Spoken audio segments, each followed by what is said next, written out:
have an issue with my washer where when the washer is stopped, it leaks just a little bit of water.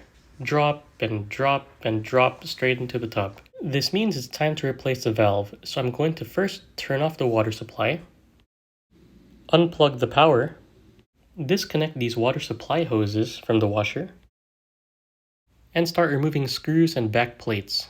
So we'll start with this screw, which holds down this cord. Pull this off, remove this screw, this top screw, other side screw, one just below the valve, then this back plate comes off.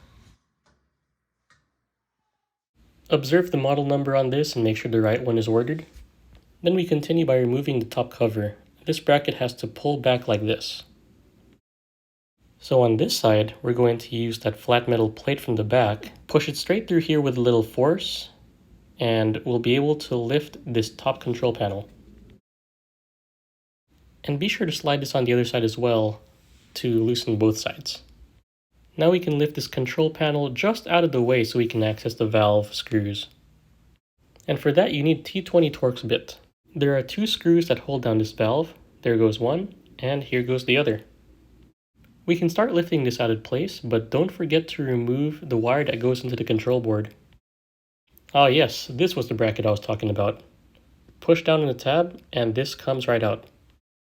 So now I have the old part down here, and you can compare that with the new part up here. I don't really see a difference, but some people soak it in vinegar and some other stuff, and they're able to fix the old part. For me, I'm just going to replace it with the new part since it's $23. Put the new valve into place. Make sure the screw holes line up on the left and right on the top. Tighten down Torx screw number 1 and number 2. Reconnect this to the control board.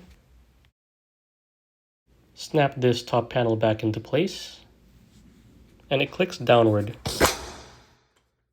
Put the metal plate back on and start tightening down the couple of screws on the side, top, bottom.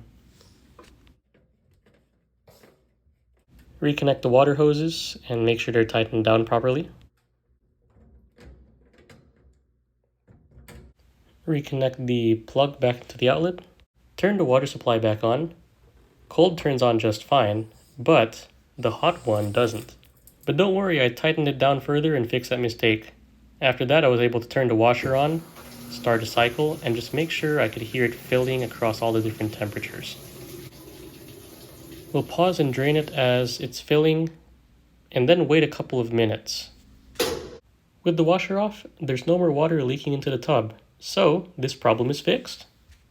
Hope this helps you out, hope you like and subscribe, and I hope to see you in the next video. Thank you very much.